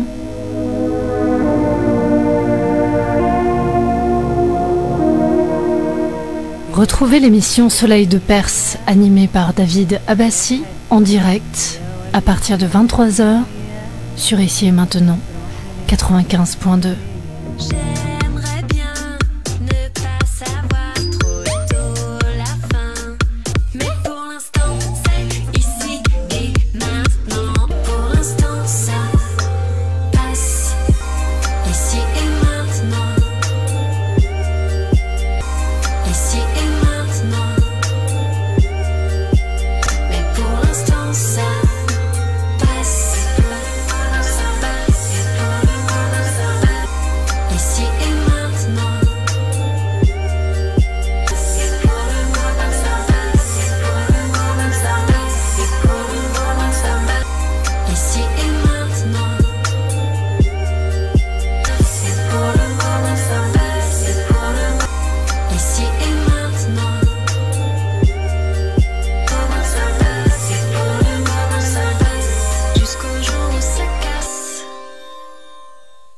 Vous écoutez Radio Ici et Maintenant sur 95.2 FM et dans le monde entier par internet, icietmaintenant.com. L'humeur du temps présentée par David Abbassi, écrivain et historien, tous les lundis et chaque dernier samedi du mois dès 23h. Vous avez la parole pour vous exprimer et poser vos questions en composant le 08 92 23 95 20. 08 92 23 95 20.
Vous écoutez votre radio sur 95 de FM. Vous avez la parole en composant le 08 92 23 95 20. 08 92 23 95 20.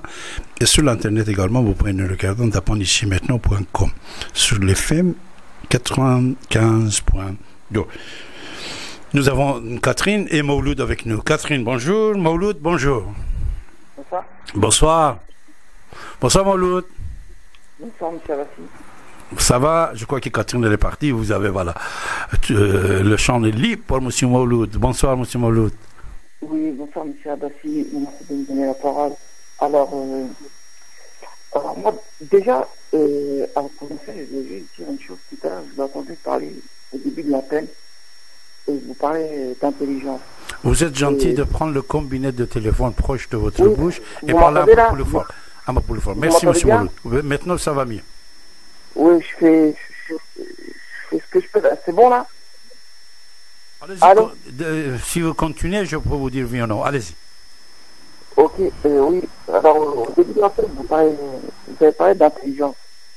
L'intelligence de l'État et des services de renseignement. Je suis tout à fait d'accord avec vous. Les services de renseignement sont très performants et l'État français, comme dans tous les pays occidentaux, ont toujours 3 coups d'avance par rapport à la population. Donc, ce qui se passe dans ce pays n'est pas anodin. Voilà. Et je recommande des ouvrages de M. Jacques Léger, un journaliste spécialisé dans les services de renseignement, qui a écrit un très bon livre et qui raconte les techniques d'intelligence de l'État. Voilà. Mais sinon, ce que je vous dis, c'est que demain, c'est l'Ascension. Et c'est un jour férié en France. Alors, je ne sais pas si vous vous en souvenez, M. Abassi, mais au mois de février, il y a une polémique dans les médias que alors, la polémique, c'était qu'il fallait faire des jours fériés musulmans en France. Pour l'Aïd al-Kibir et pour l'Aïd du Ramadan, qu'il fallait que ça soit férié en France. Est-ce que vous vous en souvenez? Ou est-ce que vous en avez entendu parler? Oh, continuez, chez Mouloud. On vous écoute. Bon. Ce que je voulais dire, c'est que, en fait, cette polémique a été dans les médias, hein, et voilà, ça a créé un débat, les musulmans veulent imposer leur charia, veulent imposer leur religion en France, on n'est plus chez nous, etc., etc. D'apparence, ça peut être vrai. Mais, en fait, le truc, c'était quoi?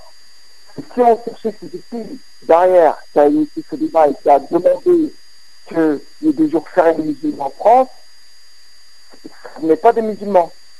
Hein? Parce qu'on trouvait plus derrière, on trouvait que ça venait de Torah Nova, un think tank de gauche à la franc-maçonnerie du Grand Orient, qui avait demandé, qui avait initié la demande d'avoir des jours fériés musulmans en France. Hein. C'était même pas des musulmans qui ont demandé ça. Hein.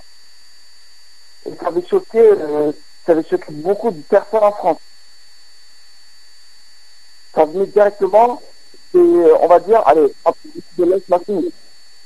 Vous tapez Terra Nova et vous cherchez, vous allez voir que vous allez trouver de vous-même. Alors moi je le dis, et ce que je dis sur cette antenne, que l'islam est utilisé en France et dans les pays catholiques pour anéantir le catholicisme. Je le dis, je suis musulman, je n'ai pas de problème avec ça, l'islam est innocent de ça. Voilà. Et c'est un principe de réalité qu'il faudrait rappeler.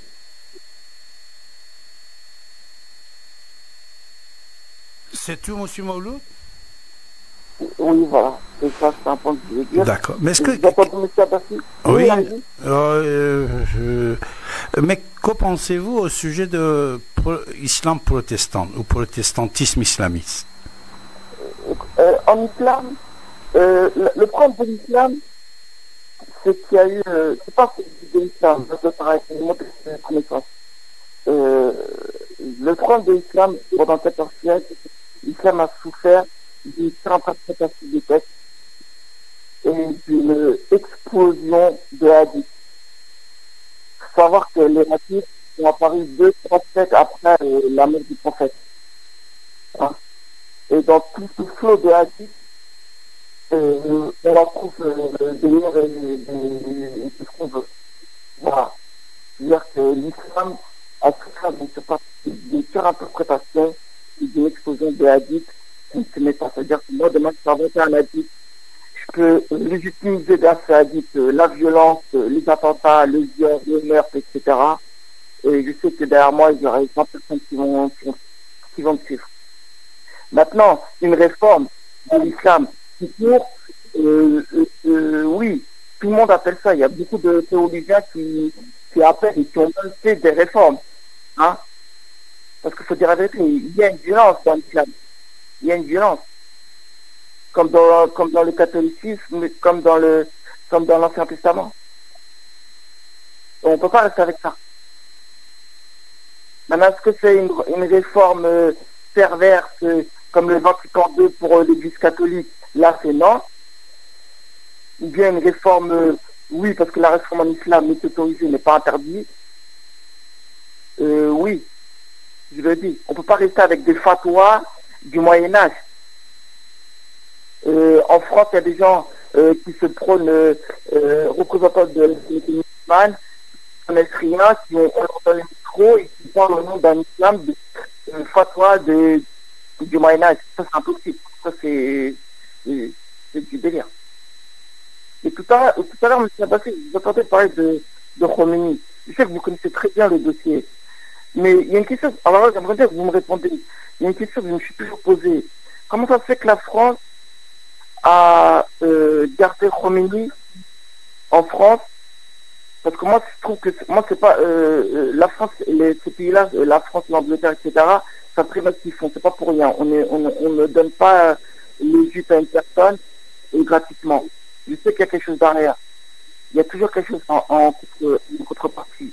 Je sais que l'Ayatollah Khomeini, avant d'aller en Iran faire sa révolution, a été en France en France. La France l'a accepté à Paris. Et je me suis toujours posé la question, qu'est-ce qu'il y a eu en contrepartie? Parce que moi, je ne pense pas que la France, au nom des droits de l'homme, des patries, a conservé quelqu'un pour le plaisir de se garder.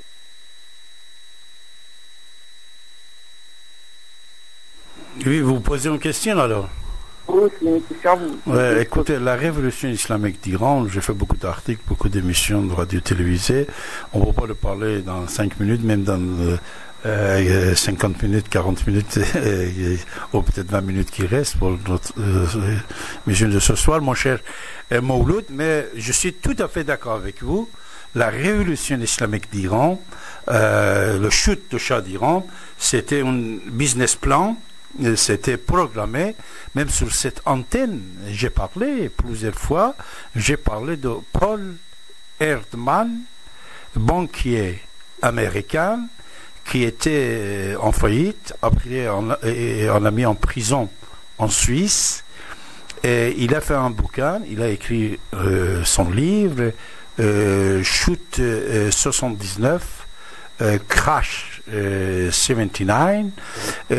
Dans ce livre, ce que vous pouvez constater et lire, qui existe aussi en français puisqu'il s'était traduit en plusieurs langues, 7 ans avant la chute de Shah d'Iran, il écrit le business plan de chute de Shah d'Iran par les Saoudiens, Américains, et tout ce que vous avez vu après, et tout ce que vous voyez actuellement. C'est-à-dire, puisqu'il était un banquier, il était en prison, il a fait une faillite. Alors, beaucoup de gens, ils croient que Paul Erdman était un voyant. Il est pour regarder dans le tas de l'histoire et raconter cette histoire. Non, c'était un projet. C'est parce qu'en même temps, si vous faites des business et des politiques, si vous faites des business et de l'histoire, je ne sais pas quoi, pour la plupart des choses qui se passent dans le monde, vous pouvez comprendre que c'est des business plans. C'est-à-dire, on a fait des scénarios, on écrit les scénarios, les grandes puissances, ils peuvent exécuter ce scénario. Le chute de Shah d'Iran, c'était un scénario qui était écrit, vous avez tout à fait raison, à cause de plusieurs choses, puisqu'il ne faut pas oublier la crise de pétrole que Shah il a créé, l'augmentation de pétrole, le prix de pétrole qu'il a fait, la concurrence qui existait dans le monde, etc. G5 à l'époque, c'était 5 grands pays, ils se sont réunis à Guadeloupe. Ils ont décidé d'enlever Shah d'Iran selon le business plan écrit par Paul Ekman. Et ils l'ont enlevé. Et bien sûr, tu as tout à fait raison. Khomeini, il était en Irak et tranquille là-bas. Il faisait ses prières. On l'a ramené quelques semaines ici seulement à Paris. Il a fait un grand scandale international. Tous les journaux médias qui parlaient de lui. Tout d'un coup, il était en exilé depuis des dizaines d'années. Personne ne parlait pas de lui, mais tout d'un coup, on a commencé à parler de lui. Radio BBC à l'époque, c'était bien écouté dans le monde, surtout parmi les Iraniens. Radio BBC, c'est le Grande-Bretagne qui avait un rôle assez important avec l'Union soviétique et les Américains aussi. Et alors, qu'est-ce qu'ils ont fait? Ils ont créé cette révolution, et que moi-même, puisque c'est ma jeunesse, je me rappelle de ça, j'écoutais la radio, je savais ce qui s'est passé. Mais Business Plan a bien réussi, Mouloud. Par exemple, notre ancien président Valéry Giscard d'Estaing, qui est toujours vivant, grâce à Dieu, espérons qu'il va vivre encore longtemps, lui, avant cette histoire, on avait préparé deux coups qu'il devienne contre Shah d'Iran. Pourtant, il était allié avec Shah d'Iran, il aimait Shah d'Iran, mais ils font deux actes qu'il devienne contre Shah d'Iran. Un, il fait un rendez-vous avec Shah d'Iran à Saint-Tropez pour demander quelques millions de dollars de crédit, puisqu'Iran, il avait financé Oridov français, à l'époque de Charles de Gaulle. Lui aussi, il voulait toucher un peu l'argent de Shah d'Iran comme crédit pour la France. Voilà. Il était obligé d'attendre pendant 45 minutes dans l'hôtel de Shah d'Iran, puisqu'il était allé faire ski en attendant qu'il voulait venir, je ne sais pas. 45 minutes. Giscard d'Estaing n'était pas content de ça. Il y avait deuxième problème. Il vient en Iran avec sa fille et le copain de sa fille. Puisqu'il n'était pas marié, on n'aimait pas le copain de sa fille sur le même table face à face avec Shah d'Iran et Valéry Giscard d'Estaing. Et Valéry Giscard d'Estaing, il va être fâché quand il voit que son genre prochain, futur genre, n'est pas en face de lui. Quand il rentre dans sa chambre, il commence à insulter Shah d'Iran. Il ne savait pas, président de la République française, il ne savait pas que Shah d'Iran aussi, il était fort. Il y avait des écouteurs dans la chambre de président de la République française. On a écouté service de renseignement iranien, on a donné la cassette. Après, voilà. C'est-à-dire, il y avait cette conflit-là aussi avec la France. C'est pour ça que Valéry Giscard d'Estaing, au départ, il a téléphoné à Shah d'Iran en demandant s'il accepte Khomeini ou non. Et Shah d'Iran, il dit non, accepte-le, pas de problème.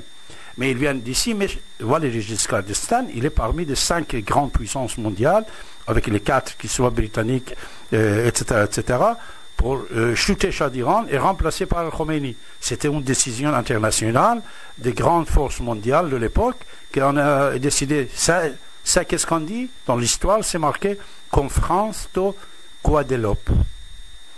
Guadeloupe, c'était où on était réunis 5 grandes puissances du monde, et ils ont accepté que Shah d'Iran soit chuté. Shah d'Iran, qui était copain avec le monde entier, qui donnait l'argent de pétrole à tout le monde, alors il ne trouve plus un endroit pour se réfugier. Et c'est Anwar el-Sadat qu'il va accueillir, après Panama, après même en Marrakech, il était en Maroc aussi, mais il est obligé de quitter le Maroc. Son copain roi Hassan II, il ne veut plus l'accepter.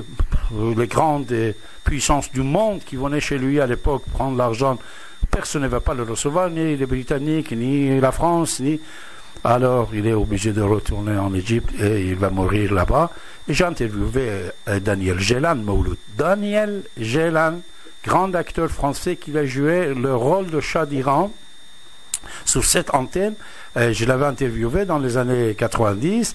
Daniel Gélan, lui-même, il a dit, c'est pas moi, c'est Daniel Gélan, il a dit que les Américains, ils ont tué même Shah d'Iran, puisqu'il était malade dans un hôpital à New York. Alors, on va le virer de là-bas et sans laisser des médicaments et de l'appareil nécessaire concernant son maladie dans l'avion.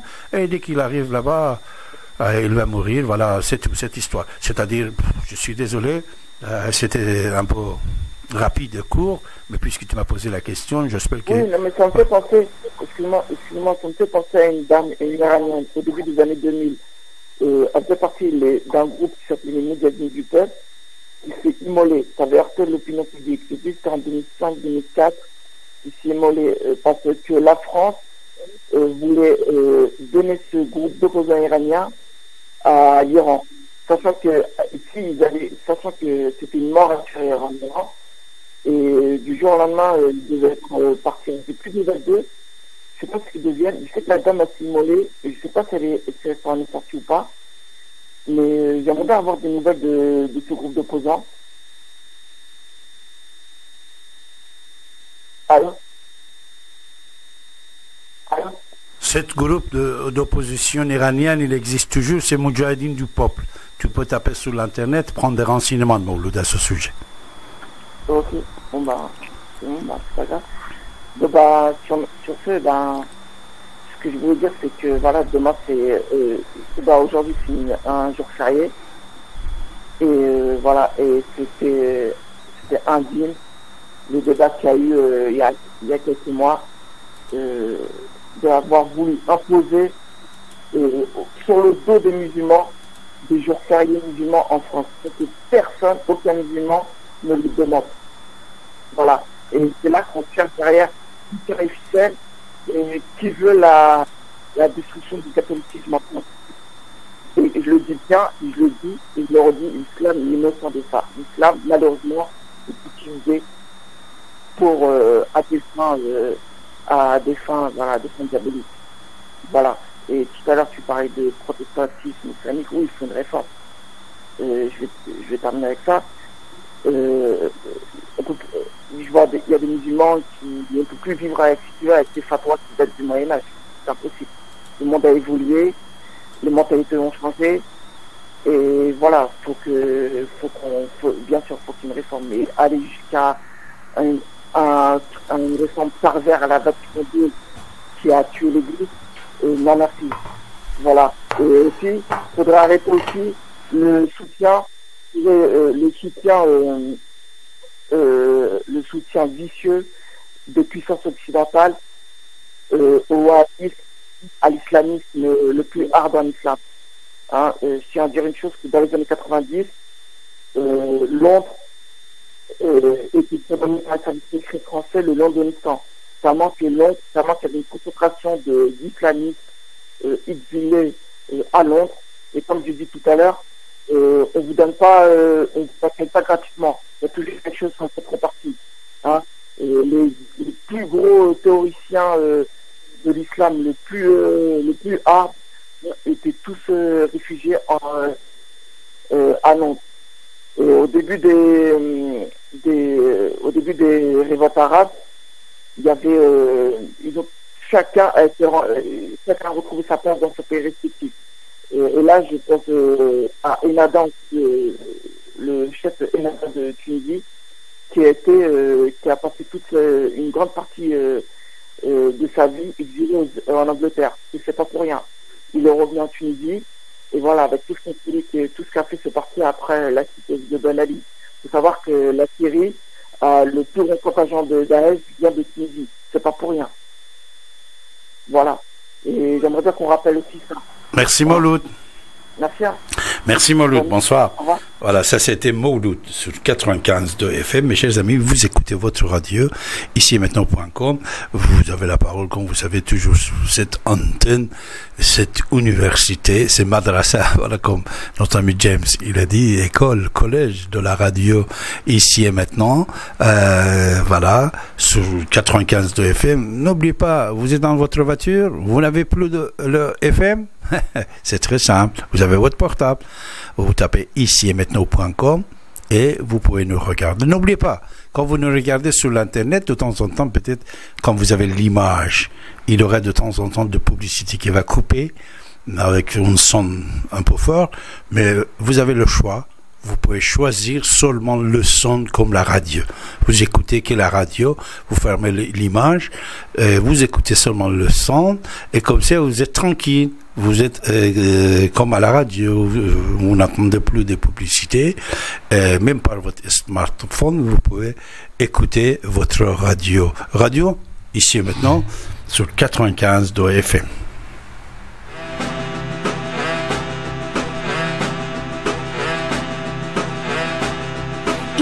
Ici et maintenant, non, non, non, ici et maintenant, non, non, ici et maintenant, non, non.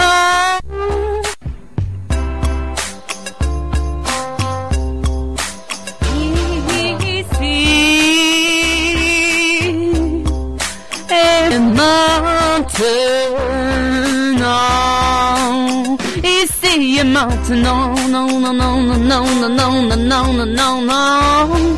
Ici et maintenant, non, non, non, non, non, non, non, non, non, non, non, non.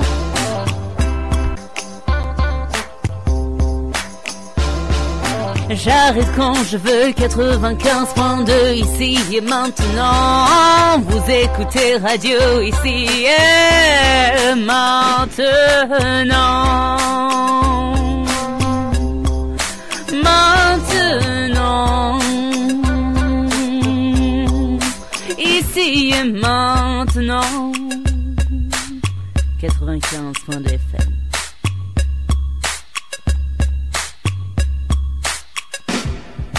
Vous écoutez Radio ici et maintenant sur 95.2 FM et dans le monde entier par internet, ici et maintenant.com. L'humeur du temps présentée par David Abbassi, écrivain et historien, tous les lundis et chaque dernier samedi du mois dès 23h. Vous avez la parole pour vous exprimer et poser vos questions en composant le 08 92 23 95 20. 08 92 23 95 20.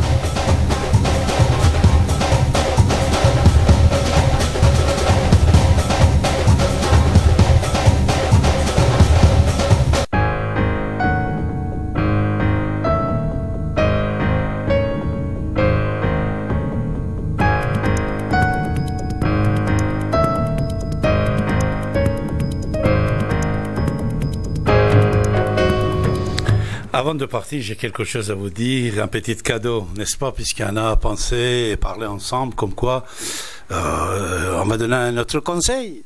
Comment est-ce qu'on peut combattre l'islam terroriste, l'islam violent? C'est par l'éducation, par le pensée, par les écrits, par réformer l'islam. Ce soir, je vais vous donner un mot qui doit être annulé du Coran, puisque c'est parmi plusieurs mots et plusieurs versets qui existent. Il y en a que je vous donnerai tout à l'heure, reste avec nous.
Vous savez, il y a plusieurs versets à discuter dans le Coran. Plusieurs versets. Vous lisez n'importe quelle traduction, je crois que certains versets, c'est net et clair. C'est-à-dire, on ne peut pas tricher. Pour ça, pour arranger les choses, il faut créer le protestantisme islamiste. Et comme les chrétiens les ont fait, le christianisme il l'a fait, il faut dire qu'on ne peut pas exécuter la totalité du livre saint, c'est-à-dire le Coran. Une partie, c'est annulé. Par exemple, voilà, c'est le mot de ce soir, c'est quoi? C'est dans le Coran. Il dit Ashidda'u ala al-kuffar, ruhama'u baynahum. Il dit les musulmans, avec les gens qui ne sont pas musulmans, ils sont très durs. Mais avec eux-mêmes, ils sont très gentils. Mais heureusement, la totalité des musulmans n'écoute pas cette verset. La totalité des musulmans n'accepte pas cette idée. Un homme gentil, il est gentil. Il est gentil toujours, partout, avec tout le monde. Et ça, c'est la majorité des musulmans. La majorité des musulmans sont comme ça. C'est-à-dire, ils sont rohama, ils sont gentils entre eux, en ne regardant pas la religion, en ne regardant pas la race qui n'existe pas, l'ethnie, l'origine, non. Être humain, ils sont gentils. C'est ces musulmans-là qui sont en majorité. Mais bien sûr, il y a une minorité. C'est des terroristes qui vous les voyez, c'est des violents, des gens violents. Ils sont Ashidda'u ala al-kuffar. C'est-à-dire, dès qu'ils voient que toi, tu n'es pas musulman, ils se permettent de te faire tout ce que tu veux. Tout à l'heure, j'étais tellement gêné. Ça, je le dis, puisque nous avons des exemples quotidiens. Vous avez le gentil que vous voyez 250 gentils musulmans qui sont très gentils, aimables, serviables, très formidables. Mais tout d'un coup, vous trouvez une personne qui est fâchée. 10 000 fois, j'ai dit, je vais répéter. Le vert est rouge, tout d'un coup, il est vert. Et il ne vous laisse pas de changer la vitesse ou de démarrer ou je ne sais pas. Vous voyez? Ou par exemple, dès qu'il voit qu'il va. Ces gens-là sont minoritaires. Et c'est ces gens-là qui entrent dans les actes violents. Ces gens-là sont violents, sont très minoritaires dans n'importe quelle société. Pour ça, réformer l'islam, réformer le Coran, abandonner certains versets du Coran qui n'est pas bien, c'est ça le protestantisme musulman. Et le jour que vous avez créé ce protestantisme, vous pouvez dépasser le Moyen-Âge islamiste, puisqu'on a actuellement au Moyen-Âge islamiste, voilà, une petite poignée de mains, ils sont en train de manipuler le monde avec la violence et la sagesse de travailler, créer l'homme avec une idéologie de la paix, de l'amour, du savoir, du rationalisme, de conscience. Et c'est comme ça que la paix va installer dans la société. De l'autre côté, il ne faut pas oublier, contre pauvreté, contre discrimination, contre raciste, il faut combattre aussi. Le combat contre islam terrorisme d'un côté et le combat contre discrimination, racisme, injustice sociale et la pauvreté. Je vous embrasse toutes et tous. Je vous dis à très bientôt. Et restez sur votre antenne. Vous étiez très nombreux ce soir de vouloir parler hors antenne avec David Abbassi. Et la totalité où vous aviez des mots gentils à me dire. Je peux parler avec une partie et les autres, je suis vraiment désolé. Permettez-moi de vous embrasser toutes et tous. Bonne fête pour demain. À très bientôt. Au revoir.